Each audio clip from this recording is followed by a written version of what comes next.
اور سر ایک بڑی دردناک حدیث ابو ذر غفاری کے بارے میں، وہ حاکم میں ہی ہے، المستدرک الحاکم میں۔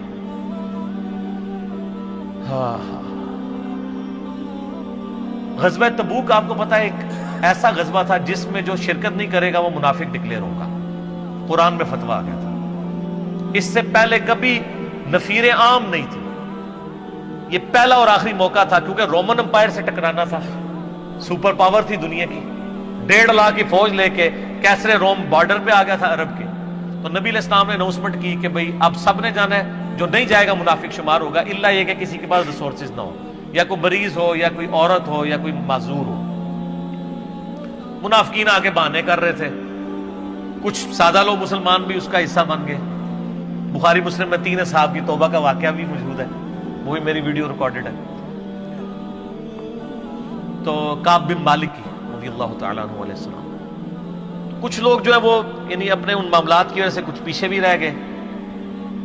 تو المستدرک الحاکم میں آتا ہے کہ صحابہ کرام کہتے ہیں کہ ہم نبی علیہ السلام کے ساتھ سفر پہ نکلے نا جب، تو نبی علیہ السلام کو آگے کوئی بتاتا تھا، کہتا تھا یا رسول اللہ وہ جو فلاں بندہ تھا نا وہ بھی کوئی نہیں آیا، پیچھے رہ گئے۔ تو آپ علیہ السلام پرواہ نہیں کرتے تھے۔ پھر بتایا گیا یا رسول اللہ وہ بھی کوئی نہیں، یعنی جڑے نعرے مارتے سن اونچے اونچے، جدو ایتھے کسی کو دسایا جائے گا سر وہ تہاڈا پکا جڑا یار ہے بیلی وہ بھی کوئی نہیں جے، تو حضور علیہ السلام کو لوگ نا فیڈ بیک دیتے یا رسول اللہ وہ بھی غائب ہے، وہ بھی نہیں آیا۔ اب 30,000 کے لشکر میں آپ نے کوئی ریکارڈ تو نہیں رکھا تھا، رجسٹر تھا، لیکن کدھر 30,000 بندوں میں کدھر کوئی رکھ سکتا ہے صاحب اس طرح، یا رسول اللہ وہ بھی رہ گیا، وہ بھی۔ تو حضور علیہ السلام کہتے ہیں ٹھیک، آپ فرماتے تھے اللہ چاہے گا تو آ جائے گا، نہیں آئے گا تو نہیں آئے۔ تو کسی نے کہا کہ وہ ابو ذر غفاری بھی پیچھے رہ گیا، آیا اور ابو ذر کو اس کے اونٹ نے روک لیا۔ اونٹ ہی نہیں اٹھ رہا تھا نا سر، وہ آپ کو گاڑی تو نہیں ہے نا جو سٹارٹ کر لیں گے آپ، اونٹ چلنے سے انکار کر دیں، کوئی کر سکتا ہے؟ اور سر سفر کتنا ہے؟ 700 کلومیٹر، 700 کلومیٹر کا ریگستانی سفر آج کے دور میں بھی کرنا مشکل ہے۔ سائیکل پہ نہیں آپ کر سکتے، پیدل تو آپ سوچ بھی نہیں سکتے، اونٹ کے بغیر کیسے ہو سکتا ہے؟ جس میں آپ کو اونٹ اس لیے بھی ضروری ہے کہ اس کے اوپر آپ نے سامان لادنا ہے، پانی نہیں راستے میں پینا، ریگستان میں تو کئی کلومیٹرز تک کچھ بھی نہیں ہوتا، بھوکے پیاسے مریں گے۔ پھر آپ قافلے سے بھی جدا ہیں۔ تو ابو ذر غفاری کوشش کرتے رہے کس طریقے اونٹ، اسی دوران قافلہ نکل گیا آگے، تو وہ اونٹ اٹھا ہی نہیں ہے، تو حضرت ابو ذر غفاری نے اپنا سامان اپنی پیٹھ پہ لاد لیا، پیدل چل پڑے ریگستانی سفر میں۔ حاکم کی روایت ہے کہ ہم نے دیکھا دور سے ایک اکیلا شخص آ گیا جس کی پیٹھ کے اوپر بورا لدا ہوا ہے۔ تو نبی علیہ السلام کی آپ محبت دیکھیں، آپ نے فرمایا کہ تو ابو ذر ہو جا، یعنی جو آنے والا شخص ہے تو ابو ذر ہو، یعنی حضور نے خواہش کا اظہار کیا۔ آپ کو نظر تو نہیں آ رہا تھا یہ کون آ رہا ہے، آپ کی محبت، آپ کو پتا تھا ابو ذر غفاری نہیں رہ سکتا پیچھے۔ تو صحابہ کہتے ہیں آپ نے بتایا تو ابو ذر ہو جا، تو صحابہ کہتے ہیں تھوڑی دیر بعد جب وہ قریب آئے تو ہم نے پہچان لیا ابو ذر غفاری ہیں۔ تو جب ہم نے پہچان لیا نا تو حضور علیہ السلام نے ان کے پہنچنے سے پہلے آپ نے فرمایا ابو ذر کو دیکھو اکیلا آ رہا ہے، اکیلے ہی دنیا سے جائے گا اور قیامت دن بھی اکیلا اٹھایا جائے گا۔ دنیا سے کیا کہہ رہے گے؟ صحیح بخاری میں آتا ہے کہ حضرت عثمان غنی رضی اللہ عنہ کے دور میں چکے، یہ اس حدیث کا بھی کچھ حصہ باقی ہے، میں بعد میں بیان کروں، پہلے میں اس کو کنکلوڈ کر لوں کہ صحیح بخاری میں آتا ہے کہ حضرت ابو ذر غفاری شام چلے گئے تھے، وہاں پہ چونکہ گورنر تھے حضرت معاویہ رضی اللہ تعالیٰ عنہ، وہ قرآن کی وہ جو سورہ توبہ کی آیات ہے نا کہ جو لوگ سونا اور چاندی جوڑ کے رکھتے ہیں یہ گرم کر کے ان کی پیٹھوں پہ، ان کے ماتھے کے اوپر لگایا جائے گا قیامت والے دن، تو وہ یہ آیت پڑھا کرتے تھے، اور حضرت معاویہ سے ان کا جھگڑا رہتا تھا کہ تم لوگ جو یہ مال جوڑ رہے ہو نا اور یہ اتنے خزانے تم لوگوں نے بنا لیے ہیں، یہ نبی علیہ السلام کی تعلیمات کے خلاف ہے۔ تو جب معاویہ کہتے تھے یہ تو اہل کتاب کے بارے میں آیات نازل ہوئی ہیں، تو وہ کہتے تھے نہیں، یہ سب کے بارے میں ہے۔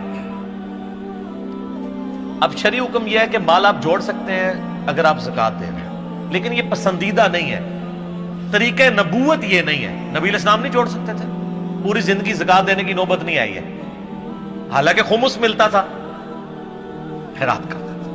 ابو ذر غفاری کا جھگڑا یہ تھا کہ تم تو نبی کے اصحاب ہو، تم لوگوں کو یہ زیب ہی نہیں دیتا کہ تم لوگ اس طرح کے محلات میں رہو اور اس طرح مال جوڑو۔ تو اب چونکہ سینئر صحابی تھے، ان کو ہاتھ ڈالنا بھی آسان نہیں تھا، پھر نبی علیہ السلام نے فرمایا ہو کہ اس سے زیادہ سچا انسان ہی کوئی نہیں۔ تو معاویہ نے خط لکھا حضرت عثمان کو کہ جی اس بندے سے میری جان چھڑائے نا، اس کو آپ واپس بلائیں۔ حضرت معاویہ نے جب خط لکھا تو عثمان نے ان کو کہا تم مدینہ شریف واپس آ جاؤ۔ مدینہ شریف جب یہ واپس آئے تو صحیح بخاری میں آتا ہے کہ لوگوں کا جھمگٹا لگ گیا بزرگ غفاری کے گرد، لوگوں کو پتا تھا یہ تو بڑا یعنی زہد والا بندہ ہے۔ تو ابو ذر غفاری وہی حدیثیں سنایا کرتے تھے کہ حضور نے فرمایا یہود پہاڑ سونے کے برابر ہو تو میں خیرات کر دوں گا، جبکہ باقی صاحب کہتے تھے کہ مال جوڑنا جائز ہے اگر زکوٰۃ کوئی دیتا رہے۔ وہ یہ کہتے تھے کہ یار یہ تم لوگوں کو تو زیب نہیں نہ دیتا، یار تم لوگ تو یہ باتیں نہ کرو، تم لوگ نبی کی صحبت یافتہ ہو، تم لوگوں کو تو زہد ہونی چاہیے تم لوگوں کی زندگی میں۔ اب لوگوں کا ہجوم ان کے گرد لگ گیا اور پھر حضرت عثمان نے ان کو خلیفہ وقت بلایا اور کہا کہ یار تو خود ہی مدینہ شریف چھوڑ کے یہاں سے چلا جا، تیری وجہ سے فتنہ کھڑا ہوا ہے۔ حضرت عثمان نے کہا میں نے تو نبی علیہ السلام سے سنا تھا کہ حکمرانوں کی اطاعت کرنا، صبر کر لینا۔ تو ایک زبدہ نامی کا ایک گاؤں تھا مدینہ شریف کے پاس، شہر سے ہٹ کے، تو وہ پھر وہاں پہ ہجرت کر گئے۔ آپ دیکھیں ریونج کیسا تھا، لوگ کتنے ڈرے ہوئے تھے کہ ابو ذر اپنی بوڑھا شخص 80-90 سال کا بابا اپنی ایک بڑھیا بیوی کو لے کے اس عمر میں شہر بدر ہو رہا ہے اکیلا۔ آج نہیں آپ سوچ سکتے کسی جگہ آپ اکیلے جا کے پڑاؤ کریں، کسی بیابان کے اندر، ریگستان کے اندر۔ اس زمانے میں آپ سوچ رہے، آج کل بھی آپ مدینہ شریف کے گرد چلے ہیں تو آپ وہاں نہیں ایک رات بھی نہیں گزار سکتے۔ تو کوئی شخص حضرت ابو ذر غفاری کو سی آف کرنے نہیں آیا سوائے حضرت علی کے، اور وہ بھی مدینے کی باؤنڈری تک آئے۔ ان کو پتا تھا ان کے سٹانس کے بارے میں، اور حضرت علی نے ان کو جب سی آف کیا تو کہا کہ میں چونکہ حکمران وقت کی اطاعت کا پابند ہوں، میں مدینے کی باؤنڈری سے باہر نہیں جاؤں گا۔ اگر مجھے کوئی اس طرح کا یعنی حکم اجازت مل جاتی تو میں تیرے ساتھ جاتا۔ ایران والوں نے حضرت علی علیہ السلام کے زندگی کے آخری 10 سال کے اوپر ایک فلم بنائی ہے، امام علی علیہ السلام۔ اس میں ابو ذر غفاری کے سارے واقعات انہوں نے فلمائے ہیں، دیکھنے والے۔ جب مولا علی چھوڑنے آتے ہیں، پھر جو ان کی ڈیبیٹس ہوتی ہیں مدینہ شریف میں لوگوں کے ساتھ، وہ ساری انہوں نے ویڈیو میں فلما دی۔ پھر یہ چلے گئے وہاں پہ رہنا شروع ہو گئے۔ اب اس حدیث کی طرف واپس آ جائیں جو فرمایا آپ علیہ السلام نے اکیلے ہی مرے گا۔ تو ابو ذر غفاری، اس حاکم کی روایت میں آتا ہے ابو ذر غفاری کی موت کا وقت قریب آ گیا، صرف بیوی ہے پاس۔ بیوی نے رونا شروع کر دیا کہ حضرت آپ فوت ہو گئے، آپ کو کفن کون دے گا، آپ کو غسل کون دے گا، آپ کو دفنائے گا کون، میں عورت ذات کیا کر سکتی ہوں۔ حضرت ابو ذر نے کہا کہ نبی علیہ السلام سے میں نے سنا تھا کہ تو اکیلا مرے گا، پھر مسلمانوں کا ایک قافلہ وہاں سے گزرے گا جو تجھے کفن دے کے دفنائے گا اور جنازہ بھی پڑھے گا۔ تو نے فکر نہیں کرنی، جب میں مر جاؤں تو میری لاش کو چوراہے پہ رکھ دینا، گزرگاہ پہ، جو یعنی مدینہ کی طرف راستہ آتا تھا گاؤں ایریا سے گزر کے، اللہ میرا بندوبست کر دے گا۔ وہی ہوا کہ ان کے مرنے کے بعد مسلمانوں کا ایک قافلہ دور سے آ رہا تھا. تو اسی مستدل الحاکم کی حدیث میں آتا ہے کہ سر قافلہ بھی سنے پھر کون ہے؟ عبداللہ ابن مسعود. ابو ذر غفاری بھی زہد کے امام، ابن مسعود بھی زہد کے امام، ابو درداء بھی زہد کے امام.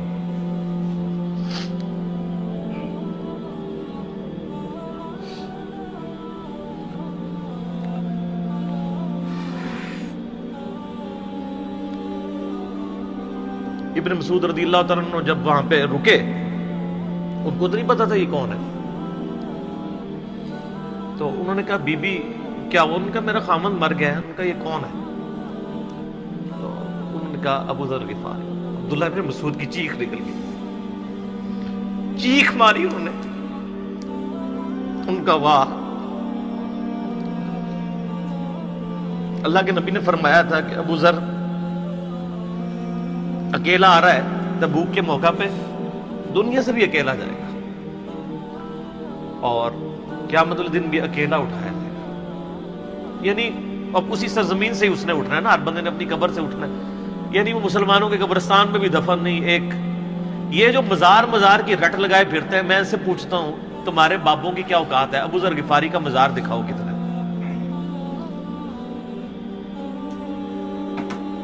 جو اس روئے ارض پہ نیلی چھتری کے نیچے سچا ترین انسان جس کو اللہ کے نبی کہہ رہے ہیں، اس کا کوئی مزار نہیں ہے. غریب المتنی میں مرا ہے، اس کی قبر بھی ایسی جگہ ہے جہاں مسلمانوں کے پاس قبریں بھی کوئی نہیں ہے. ایک ریگستان میں اکیلی قبر ہے، اس قبر کا بھی کسی کو نہیں پتا، اس پہ کوئی مزار بھی نہیں ہے. اور قیامت الدین بھی اکیلا اٹھایا جائے گا، یعنی قیامت تک وہاں پہ کوئی قبرستان بھی نہیں بنے گا. ظاہر نبی علیہ السلام کی یہ بھی خبر ہے. تو کیا وہ ناکام ہو گیا اگر مزارات ہی دلیل ہے کامیابی کی؟ تو عبداللہ ابن مسعود رضی اللہ عنہ نے ان کو غسل دیا، کفن دیا اور دفنا دیا. یہ پوری ڈیٹیلز آپ کو المستدل الحاکم میں مل جائیں گی. تو ابو ذر غفاری ان چند شخصیات میں سے ہیں جن میں پوری امت کا اتفاق ہے ان کی نیکوکاری کے اوپر. شیعہ بھی ان کو بہت رسپیکٹ دیتے ہیں، اہل سنت بھی دیتے ہیں، صوفیاء کے ہاں بھی ان کو امام مانا جاتا ہے زہد کی وجہ سے. آپ تصوف کی جتنی کتابیں پڑھیں، چاہے امام غزالی کی ہوں، رسالہ قشیریہ پڑھیں، اور لوگوں کو بھی پڑھنا شروع کریں، تو ابو ذر غفاری آپ کو زہد کے امام کے طور پہ ملیں گے کہ ان کی زندگی میں یعنی یہ زہد تھا کہ انہوں نے کس طرح کی زندگی گزاری ہے. سر لوگ مجمع میں مرتے ہیں، ان کو یاد کوئی نہیں کرتا.